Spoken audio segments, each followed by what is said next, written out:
விக்கிரவாண்டி இடைத்தேர்தலை புறக்கணிப்பதாக அந்த தொகுதிக்கு உட்பட்ட வாழப்பட்டு கிராமத்தினர் திட்டவட்டமாக தெரிவித்தனர். தங்கள் கிராமத்தில் தொடர் திருட்டு நடப்பதாக குற்றஞ்சாட்டிய பெண்கள் காவல்துறையினர் கண்டுகொள்ளவில்லை என்று கண்டன போராட்டத்தில் ஈடுபட்டனர். கோயில் முன்பாக நடந்த போராட்டத்தில் திருட்டு புகாரின் பேரில் கைதானவர்களிடம் திருட்டு பொருட்களை பறிமுதல் செய்யாமல் விடுவித்தது ஏன் என கேள்வி எழுப்பிய பெண்கள் பேச்சுவார்த்தை நடத்த வந்த காவல்துறையினரிடம் வாக்குவாதம் செய்தனர். நாள்தோறும் வேலைக்கு சென்றுவிடும் நேரத்தில் திருட்டு அரங்கேறுவதாக குற்றம் சாட்டிய பெண்கள் விக்கிரவாண்டி சட்டமன்றத்திற்கான இடைத்தேர்தலை புறக்கணிப்பதாகவும் தங்கள் ஊரில் வாக்குச்சாவடி அமைக்கக்கூடாது என்று எதிர்ப்பு தெரிவித்தனர். 8:30 மணிக்கு மேல 8:45 9:20 வந்து திருடம் வந்து இது மாதிரி வீட்டுல வாரி மட்டும் நகை பணம் எல்லாத்தையும் திருடி வாரி மாட்டான். இதே மாதிரி 10 மாசத்துல 10 வீட்டுல திருடு போய்க்குது.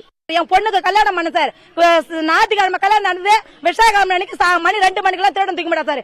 என் புள்ளையே முடிச்சு போட்டு இருப்பாங்க சார். என் புள்ள வந்து சாப்பிட்டுட்டு இப்படி போய் 5 நிமிஷம் உடனே வருது, உடனே வீடு உடச்சு போட்டு கம்பியால போட்டு நீக்கி திறந்துக்கிறாங்க சார். சாவி எங்க வீட்டுக்காரு இது அண்ணாகத்துல வச்சுக்கிறாரு. எல்லா வீட்லயுமே கம்ப்ளைண்ட் பண்றாங்க. ஆனா போலீஸ் எந்த ஆக்ஷன் கேட்டனா கைரேகை எடுக்கிறோம், அது எடுக்கிறோம், இது எடுக்கிறோம்ன்றாங்க. நீங்க ஏன் போய் தொடரன்னு நம்மளே ரிட்டர்ன் கேட்கறாங்க தவிர நம்ம மேலதான் அந்த கேஸ் திருப்புறாங்களே தவிர திருடன் யாருன்றத இன்னும் இது வரைக்குமே கண்டுபிடிக்கல.